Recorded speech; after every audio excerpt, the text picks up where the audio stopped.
Hello everyone, welcome to another episode of Explorations of Brilliances. I am your host, Dr. Scott Lee, with a PhD in finance. Today, it is my profound honor to introduce a guest who embodies the spirit of transformation and innovation, Cloud Force. Cloud is a distinguished figure in the realm of technology and finance, currently residing in the vibrant city of San Francisco, California. With a storied career spanning over 2 decades, she has played pivotal roles in various capacities, from software development to heading strategic initiatives in technology management at MSCI. Cloud's journey is a testament to her commitment to excellence and her ability to lead and inspire high-performance teams in the fintech and tech industries. Her expertise is not limited to the technical aspects of her field. Cloud is known for her holistic approach, blending emotional intelligence and the deep understanding of human experiences into her leadership style. This unique approach has not only driven operational efficiency and innovation, but has also fostered a culture of inclusiveness and empowerment, especially among women and international workforce members. As the founder of Cloud Force Consulting and Advisory, she continues to make significant strides, offering growth advisory, product strategy, and partnership creation across tech organizations. Her vision and execution in bringing tech visions to life are unparalleled, making her the sought-after voice in her industry. Moreover, Cloud's personal journey and pursuits, such as her engagement with the Greater Good Science Center, reveal a multifaceted personality committed to both professional excellence and personal growth. Her experiences in South Korea, her passion for photography and cuisine, and her reflection on life fulfillment and happiness offer profound insights into the art of living a balanced and enriched life. So, without further ado, let's dive into a conversation with Cloud Force, a beacon of brilliance in the tech world, a trailblazer in the financial technology, and an inspiring individual whose life journey is as impactful as it is inspiring. Cloud, welcome to the show. Thank you, Scott. So Cloud, would you like to introduce yourself to the audience? Sure. My name is Cloud Force. I live in San Francisco, California, originally from Florida. And I met Scott 4 years ago through our Tony Robbins Platinum Partnership community.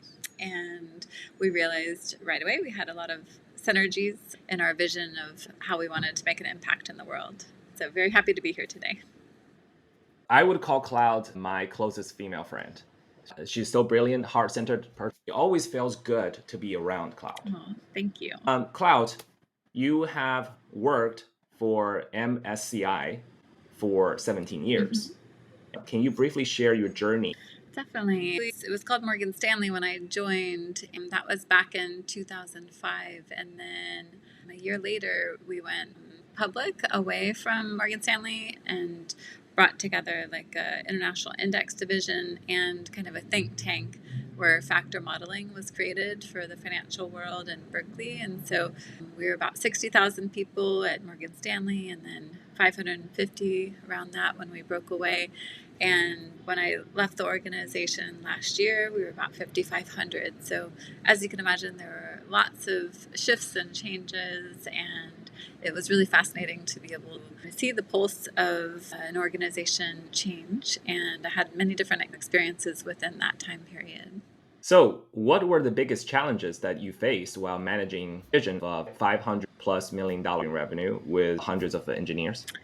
I would say, just like many things, is just how to keep everybody in line with what it is that the vision of the CEO or the division lead has. How do you create transparency and get everybody on the same page about the same mission and journey and get excited about that? So when I started off at MSCI, I was an engineer and then became an engineering manager, and then eventually I started a division for technical and program management, which began to give engineers a seat at the table in terms of making product decisions. I have to say, one thing I noticed is we have so many incredible engineers and researchers, just in general across the world. There are many people that are quite skilled, and why we have blip it just across the industry in terms of not getting things out the door is because there might be a miscommunication or a misalignment. So I started to shift away from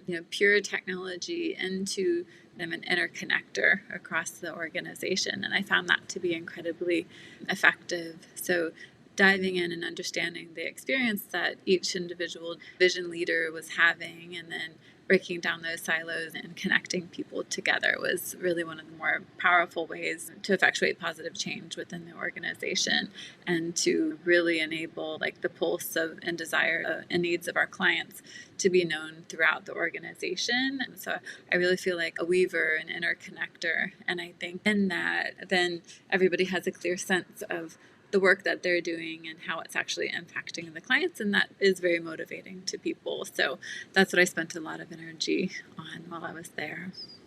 Awesome. My understanding is that you delivered quality data and analytical products to specialized clienteles like hedge funds, banks, and other large financial institutional investors in the world, Yes. right? So can you recall any specific product or project that made you particularly proud? I guess there were many. I was working in a division with a lot of quantitative engineers and researchers, and we were creating factor models that would enable investors that wanted to focus on, let's say, a particular region of the world, a global region, maybe emerging market model, or a single country.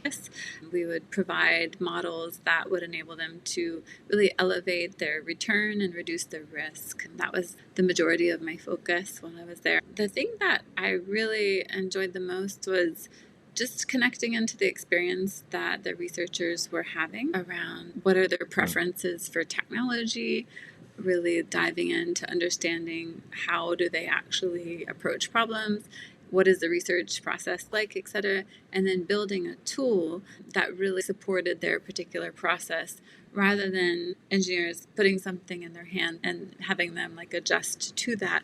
We created a partnership. So with that, we created a new financial modeling platform that really was for the clientele that we had internally within the organization. So breaking down those silos and walls and really serving our internal clientele just as well as we served our external clientele. It really helped to bring up huge changes in terms of optimizing our product time to market. So that was one of my favorite shifts that I saw, because I saw the impact that it had both on people's lives as well as our ability to put out high quality models too.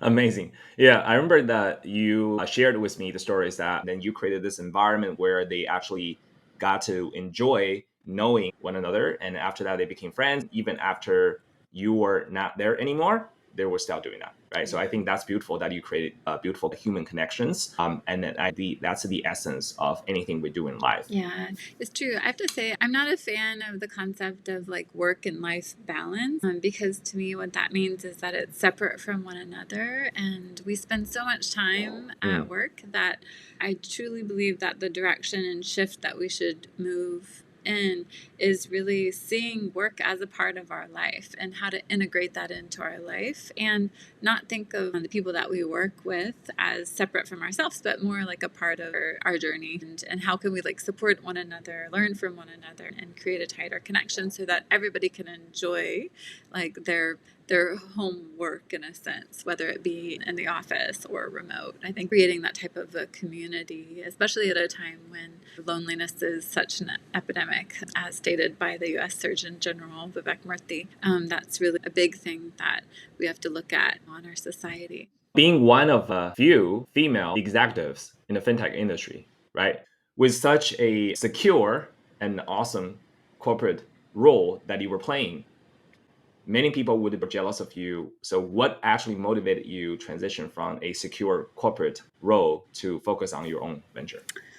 Yeah, and I actually really loved the experience and the people that I was working with, and there was such a passion, and I loved working on this tenure strategy for the organization, and there was so much wonderful camaraderie around envisioning that was happening.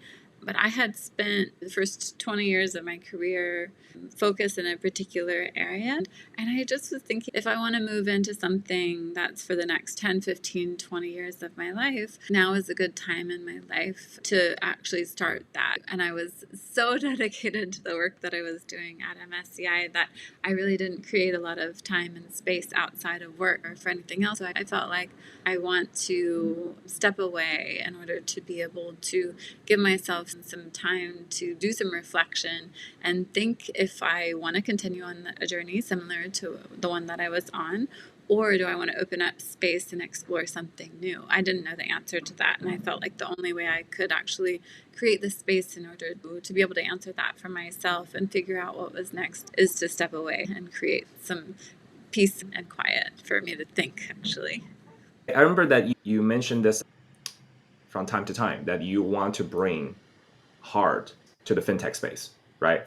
So how do you intend to bring hard to the technology business world through your new venture? So bringing hard into something, I think, often feels a little bit soft. And on top of it, I'm a female. I think people sometimes get confused in the sense of thinking like she wants to soften it and we're not going to actually like put out products in a rapid way, or they won't be as high quality or things of that nature, and we're all going to become soft. I'm just clarifying it because I think there's a huge misconception, because I often felt like the biggest advancements that I saw in the humans that were around me and the products and the quality and the creativity that we were able to create is because I started to really inject emotional intelligence into the mix. And what that means is a deepened awareness of the human experience of those who we work with internally, as well as a deeper awareness of our client experience too. Like, one thing I saw is that engineers are incredibly innovative, incredibly creative, and they will come up with new ideas all of the time. But if they didn't have the awareness of what the client needed, what the vision of the CEO was, then the things that they were like innovating about might just be shooting in different directions, and they might be really clever, but not actually solving something. So to me, like, bringing heart into something, bringing compassion to something is just like creating a deepened awareness of what problem we're trying to solve, and to get people excited about it, not from just like a pure motivational standpoint, but for them to truly understand what their own strengths are. So a deepened awareness of oneself. And also, on top of it, to be able to understand like what their motivations and desires are, like what are they really excited about moving in the direction of, and then helping them to understand what the vision of the organization as a whole is and what the client experience is, so that they can map those together. I saw again and again, like, once you're able to map all of that together, then the brilliance that comes out is actually targeted directly towards solving a client problem, which is, very masterful. And so to me, bringing heart into the matter is purely just like a deepened awareness of oneself and like the problem that we're trying to solve for a client, and also the vision of an organization. As I mentioned in the beginning, Klaus is a very heart-centered person. Okay, so what does that mean? Probably personally, I think we have three intelligence. One is from our mind, the intellectual, the logical. One is from our heart, the heart intelligence, and one is from our gut. Right? Some people call these the three wise men, or we can call it the three wise women. Right? So when we think about making decisions in life, sometimes that if you can get 2 out of 3, the best, of course, 3 out of 3 totally aligned and think this is a great decision, usually the decision you make is going to be awesome, right? But sometimes when we make decisions in life, we have this mind intelligence, intellectual intelligence telling us, hey, yes, go, go, go. But our hearts don't feel good, or sometimes our gut don't feel good. In that case, the decision will probably not generate a good results in long term for our own life experiences. That's just my personal take. Okay, so I want to shift gears now, go into the amazing life skills and hobbies CloudForce. Okay, for those of you who actually follow Cloud on Facebook, you will know that she posts amazing pictures of the nature and the food that she makes. She's also an amazing cook.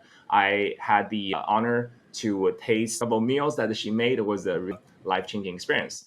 So how has your talent in photography and cooking enriched your life, Cloud? I have always been a curious explorer since I was a child, and I grew up in a really small town on the Florida-Georgia border. And I spent a lot of time in nature, a lot of time by myself, and really like what I had to play with mostly was like the flowers in the yard, like the field in front of me and the blackberry patches that were nearby and the pecan grove next door. And so I think from an early age, I had a deep appreciation for the beauty that was in nature because it was really the only art that was around me. As I moved into the city and started having a little bit less nature around me, and also having my mind open to so many different types of cuisine, which I never had encountered until I moved to California. Yeah, I really appreciated being able to capture natural beauty when I saw it because it's a little bit less than what it was just surrounding me as a child growing up in nature, and now in the heart of San Francisco. And then from a cuisine standpoint, I'd always been curious about the world beyond like the little town that I had grown up in. I would truly feel like one of the most incredible ways to be able to get to know different cultures is through their food. I think there's a lot of stories that are embedded into the cuisine and the type of food that is popular in a particular region. So I love exploring the world, and I love that in the city of San Francisco, I can do that through food because we have so many international markets. So that's one of my favorite hobbies is just like learning and growing and hearing the stories about, why particular dishes became popularized in different areas. So I think it's just my curiosity that is driving it, as well as the appreciation for beauty and what that brings into our lives. I think things such as flowers and also just like beautiful scenery really was like the original art, and also continues to be what's inspiring many people to be in the art industry. And I really appreciate creativity in all aspects and forms, and especially that one. That's the art of fulfillment in life, right? Yes. Yeah, it's an art. It cannot be taught. Mhm. We need to understand what makes our lives, what makes our own individual experiences truly the happiest and the most fulfilling, right? Absolutely. And sometimes it takes decades to really discover what it is. Like whether it be in the workplace or outside or in your personal relationships, etc. I think that many people just wake up in the morning and go and do like the typical things, but don't really take much time in order to sit back and ask themselves, what will make me fulfilled? What will make the people in my lives that I care about fulfilled? So that's a wonderful practice to bring into anyone's life. Yeah. Cloud lived in South Korea for a period of time, right? And then she told me that she loved her experiences there. So I'm curious, can you share any significant cultural learnings from your time living in South Korea? Because it's totally from America. Sure, yeah. I studied computer science at Mills College, which was an all women's college. And having grown up in the South, I don't think I'd ever even heard of Korea.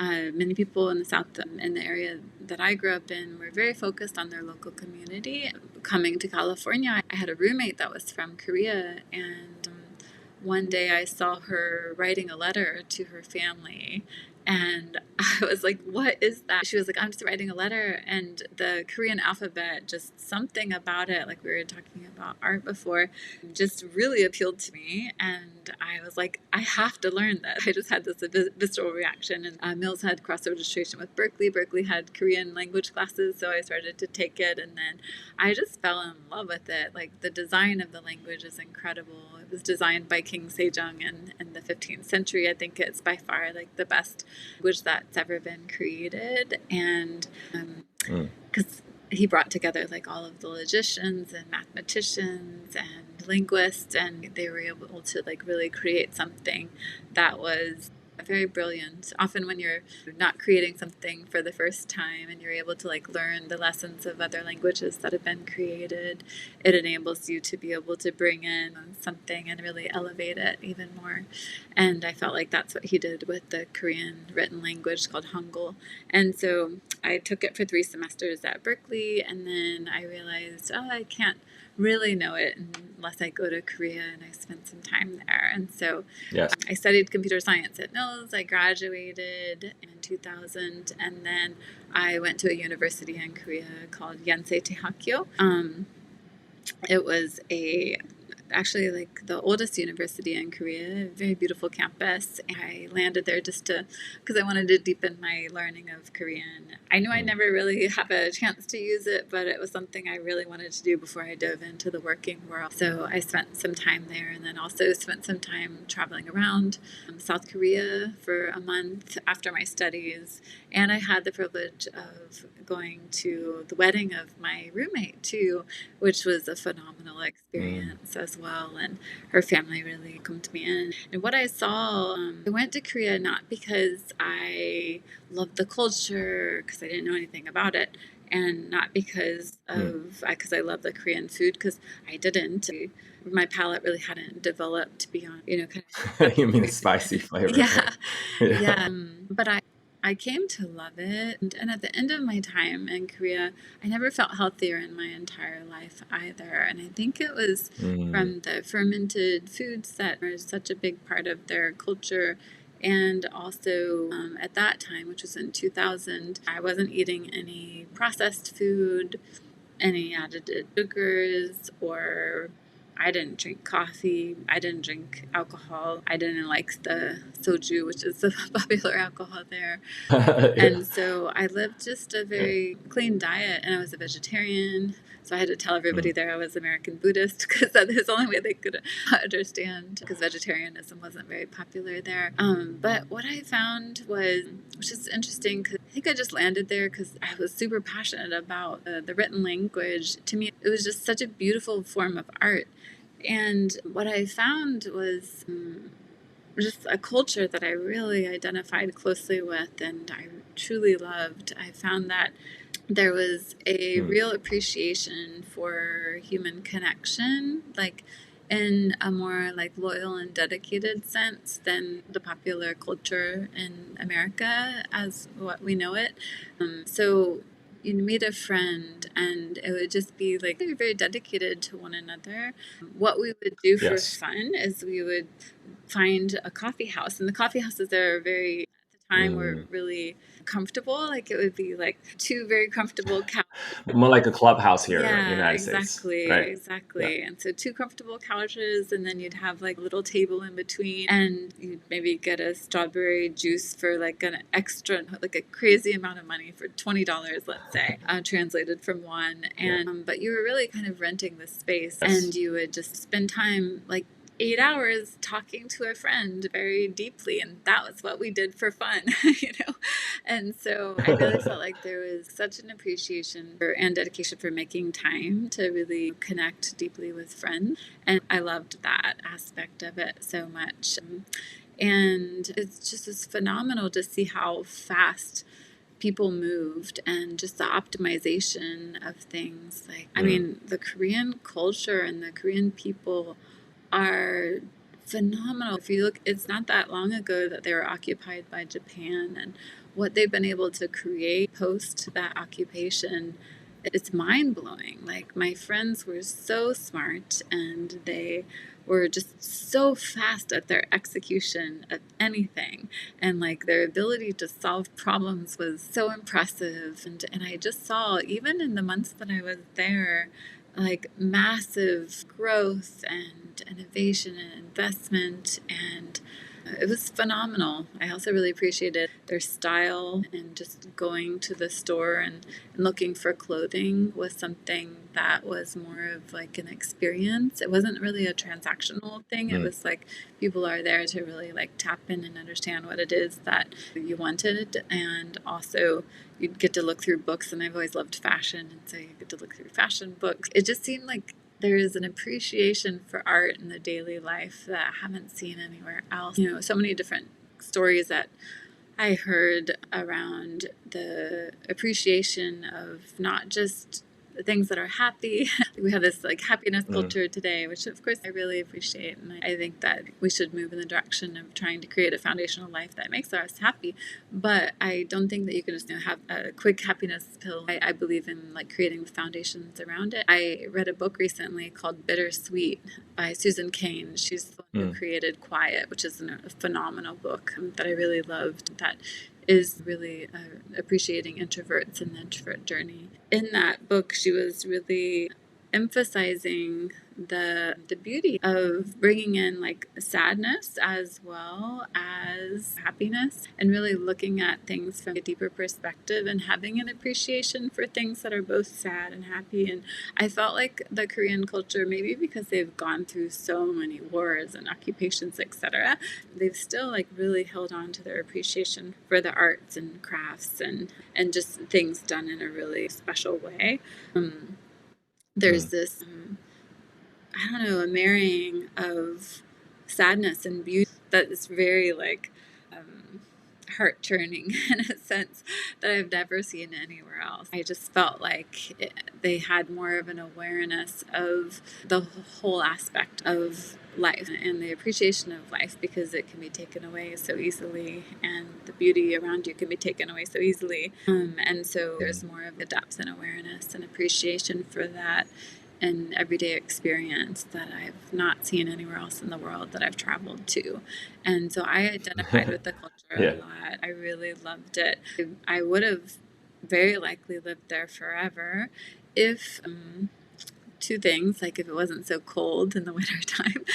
I left at the end of September because I was freezing to death. Even then, I grew up in Florida, so it was the Korean winter, very difficult. Even though I felt very connected and at home there and identified so much with the culture, many people didn't feel the same about me. I definitely stuck out. I think I was in all the months I was in Korea, I think I only saw maybe 3 or 4 white people other than myself.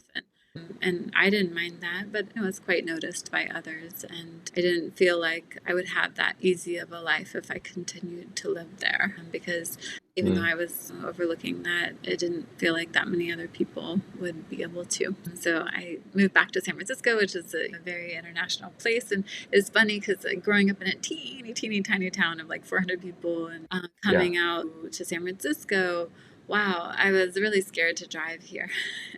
And I was super overwhelmed. It seemed like a huge city. But then after living in Seoul, Korea, which has millions of people, like in a very small area, and then when I came back to San Francisco, it felt like a small village, and it always has since then too. It's so fascinating, like when we actually travel and see different places in the world, our perspectives really change. So when I was saying yes to what Cloud was saying, is because I've been to South Korea twice, and I can speak, read, and write Korean.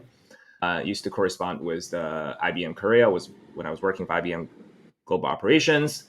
Yeah, so definitely recommend for those of you who have never been to South Korea to actually go to South Korea, not just come to California and to Los Angeles to visit a Koreatown, because this is not the same. You got to go to South Korea to really experience their culture. Okay.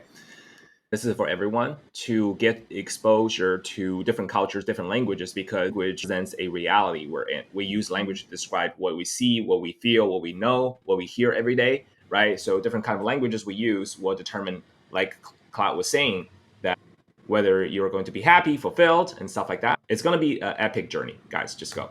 Okay. And also, Cloud did this amazing 30-day silence retreat in India. It's called ECOM. It's a part of the programs from Oneness University. Okay. So I think these workshops that you attended has significant impact in your personal growth. What are some of the transformative takeaways from your attendance at Tony Robbins workshops and the 30-day silence retreat? Yes, and they're so different from one another and yet interconnected too. So I would say I did quite a variety of Tony Robbins workshops, but I think that like the overall arching theme of what I got out of that is a massive deepened awareness and embedded in me in terms of it's up to us in order to design our own lives. And we have such power and control over that. And so it really just gave me like a deepened awareness of, okay, life doesn't need to just happen to you. Like you have the ability to shift and kind of control where it's going. And I think with that, like Tony has the saying, whereas there is a science to success, but an art to fulfillment. And so I think it's Yes. deepening the awareness that just because there are these societal rules around what success is, that doesn't mean that it'll bring us happiness and fulfillment. And so I started to really think of like, what is most meaningful to me, rather than just going the route that is traditionally gone, like, oh, let me try to make money, let me try to buy a place, like, etc. It became much more than that. So I just started asking myself much more inner questions, and at the same time I also learned a lot of tools in order to make anything happen. And so there's this like massive activation ability and massive momentum, and I definitely saw a huge impact in everyone around me in terms of the ability of what I was able to step up and do for not just myself but everyone around me too, and help elevate whatever it is that we were working on, what we were trying to solve for clients, what people were trying to solve in their own life, etc. And you become just a natural role model too, and like you have this energy that's like pulsating from within you that is recognizable externally. And so there was definitely this huge activation that was happening in alignment with a deepened awareness too. When I decided to quit MSCI to try to decide like what I wanted to do for my next chapter in life, because I had a chance to do so many different things across the organization, because it was a place where you had the ability to, if you saw something that you wanted to have a shift, there was a lot of ability to have personal responsibility and dive in and create it. I just had decided that I wanted to do a 30-day silent meditation retreat, basically. And I thought, I've been very busy working on the executive leadership team there, and I hadn't really slept much. I didn't have much of a balanced life.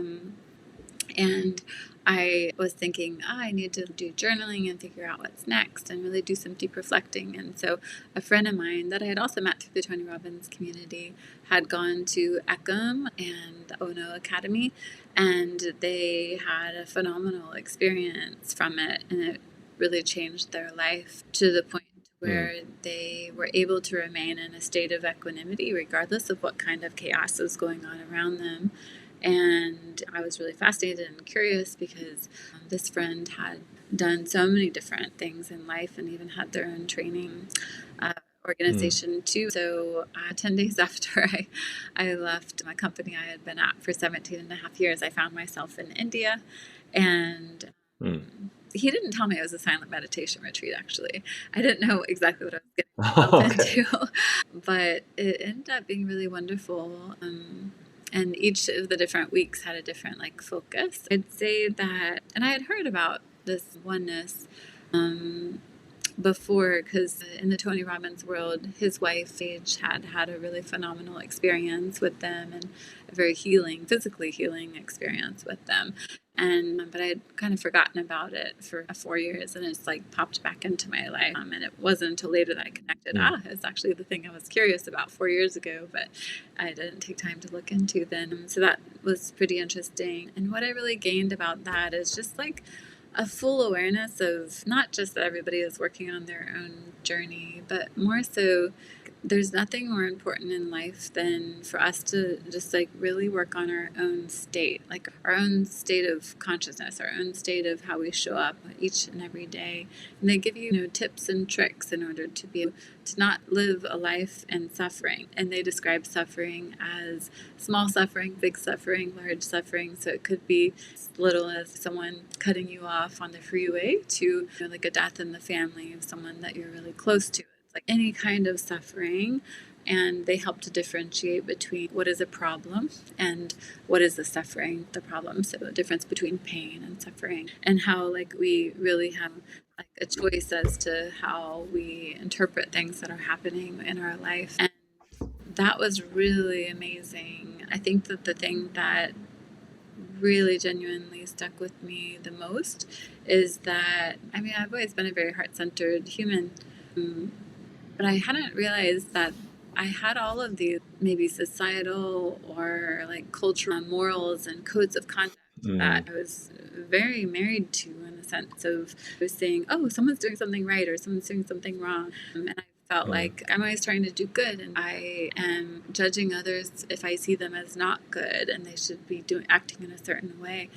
And that really disappeared through that experience, because what I saw was that what truly matters is that the only right action in life is when you're very well intentioned and you're really coming first from a beautiful state of mind yourself, and only in that can you actually make the right decision. And they have a lot of beautiful fables that they talk about that help to make that realization a little bit clearer. That was a huge gift, and I feel that states that and situations that I may have found incredibly stressful in the past because maybe someone acting in the right way or doing something in the right way, I feel like I will be able to live in those same situations going forward and not have triggers of annoyance or stress or any kind of suffering state. So that has been like a massive, huge shift, and it has also just enabled me to be in greater observance of my own experience of life, even more so. I just find myself not like craving for understanding like my purpose in life and why am I here on earth and what should I be doing and am I doing enough. I used to ruminate in all of these questions so much, and all of that has dropped away. And what I realized the purpose of life is really to enjoy every moment, and in order to like also be able, like for anyone around you, to enjoy life a little bit more too, just because of the human that you show up in the room as. So I have a different kind of goal and focus, even though I still really love building things and working with engineers and working on creating things and working with entrepreneurs. None of that has changed. It's just my way of approaching it is a lot more joyful, I would say. Well, whether we enjoy it or not, the now moment is all that we have. Yeah, right? absolutely. It's always good to think about the future, where we want to go, what do we want, where we want to be, and to find a way to close the gap between where we want to go and where we are right now, and also learn from the past. But the moment we have where we can choose to enjoy or not is always now. Yeah, so true. You just finished part 1 of the interview. Stay tuned for part 2.